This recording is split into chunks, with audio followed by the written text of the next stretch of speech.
Good Monday, Cuppasalesjoe.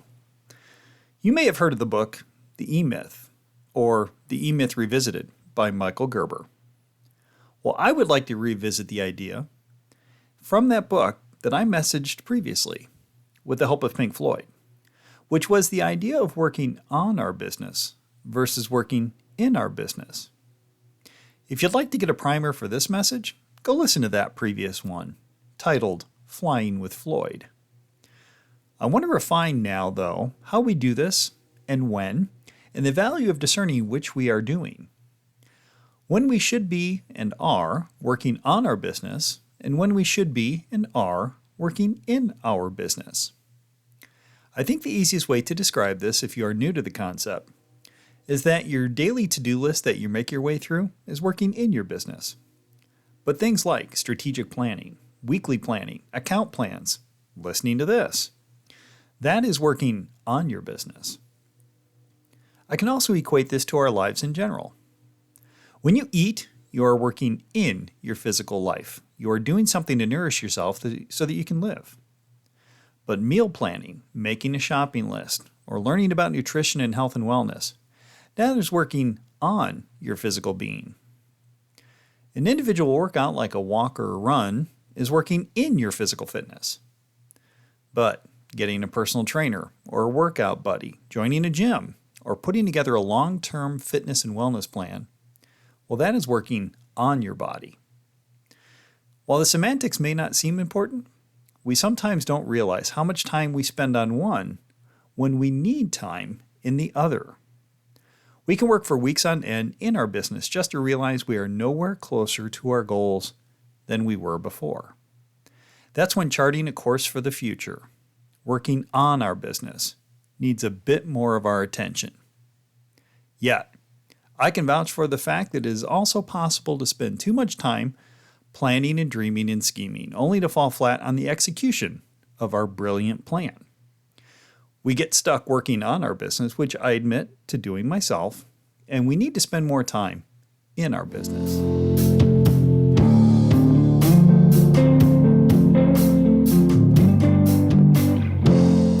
Now that we understand the differences here and what they mean, let's talk about how we actually implement this, how we do it, and most importantly, how they work together to optimize our performance and our growth, because we need them both. Let me repeat that. We need to both perform and to grow. Because I think about these two things in the same vein as Stephen Covey explained it as the difference between P, or productivity, and PC, which is production capability. P, production, is working in your business. You're producing. And I would also say that for our work, P also stands for performance, or our actual tangible measure of success. Your sales results or KPIs, your boss's evaluation. That's what I mean by P, which is the result of working in our business. But Covey talked about PC, or production capability, similar to the way that we talk about growth and learning, or as he so eloquently put it, sharpening the saw. Given 8 hours to saw down a large tree, Abraham Lincoln said he would spend 7 hours sharpening the saw, lest he work in sawing down the tree with a dull saw.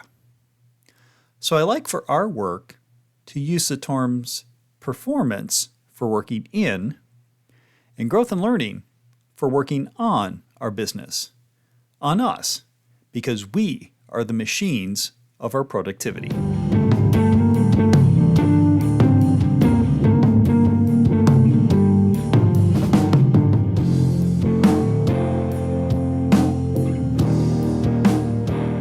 Now, if you are a sales manager or a sales director hearing this, I know. You just want your people, your team, to do work, to immerse themselves in the in of doing an activity. This is because the perception is that is why many people don't reach their potential, that they're not working hard enough. But let me ask you, How many of your people do you think are working with a dull saw? How productive can you be when you are working away but not seeing results? That is the roundabout way that salespeople are told to work harder, when in reality, they need to leverage their skills better or refine their approach.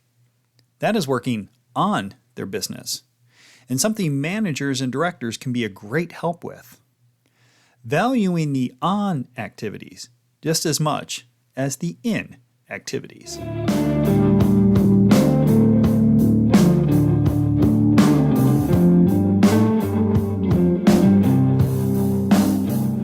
I also want to say a word about why we are the way we are sometimes. Why we do not pay enough attention to the on activities and rather just attack with the in our work activities. I would say there are two reasons. The first is that we are pushed by the urgent to do and do and do. Do this, do that. When everything is urgent, we believe we can work our way past that state or just get to the end of the doing list. But how did we get there in the first place? And how often do we find ourselves in that position? Maybe a modicum of on work can keep us from getting to that place so often or staying there too long. Because to be honest, if the world has its way, you will never find the end of the to-do list. It is up to you to decide what is on that list and how to attack it. That is working on you and your business. But we often abdicate our responsibility in managing that, in charting our own course, so that our in activities are purposeful in getting us where we want to be. The second reason we don't value the on activities like growth and learning as much as we should is because we don't see them as necessary, nor do we understand their power. We feel we're just fine without thinking about the why or the how, and we just keep working on the what we do. But let me ask, how much ownership do you truly feel over your work on a daily or weekly or monthly basis?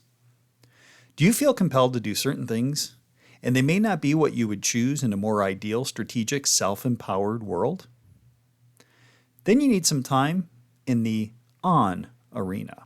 Ideally, we would never do anything unless we understood why we are doing it, or seeing the value in putting our energy into it. Now, I'm not saying that we have to like everything we do, but we should be invested in what it is doing for us. Even if it is just giving our company, our team, or our leaders a leg up so that they can also help us.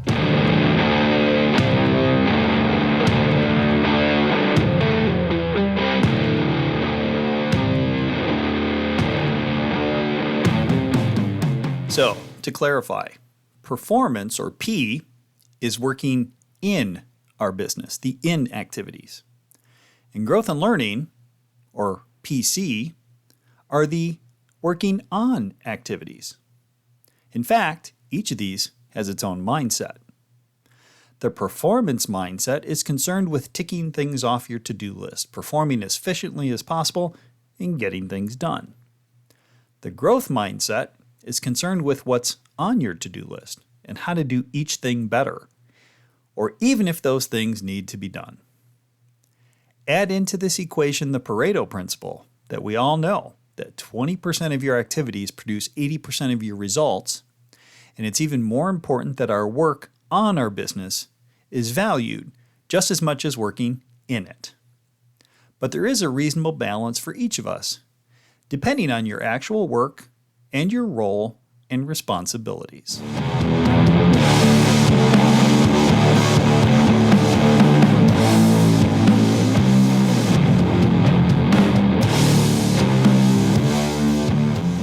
What do you think the signs are of a dull saw? A lack of productivity. A lot of activity and being busy without creating the results that you want. Frustration. There is an attrition to working in for extended periods of time. When we see the same challenges and problems repeating themselves, when it seems we are covering the same ground time after time after time, this is also what can be termed as depletion versus fatigue. Fatigue can be cured with rest, But depletion can only be addressed with restoration. Working on your business can be restorative, restoring your purpose and belief in what you are doing, restoring the why in what you are doing. Because if your why is strong enough, you can sustain the inactivities for the long haul. But if you wonder why you're doing what you're doing or doubt you can get there, well, that leads to depletion.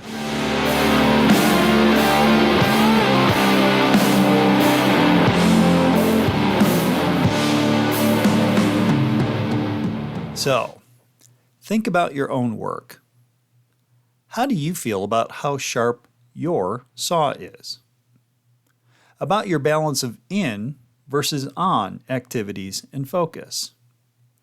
If it sounds like I am advocating you spend more time in growth and learning in the on activities, I am.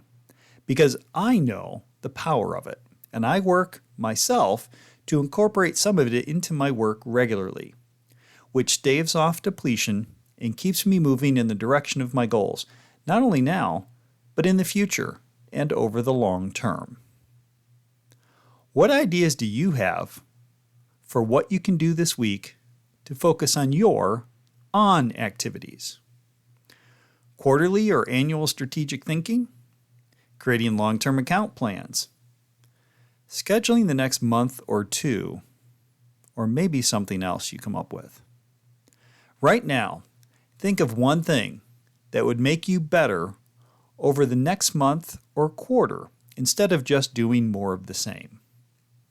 What is your 20% that creates 80%? What are your, as it is frequently called, your leveraged activities that lead to work of significance? Find those and accelerate your growth. And as always, as you are working in your work this week, have a great week.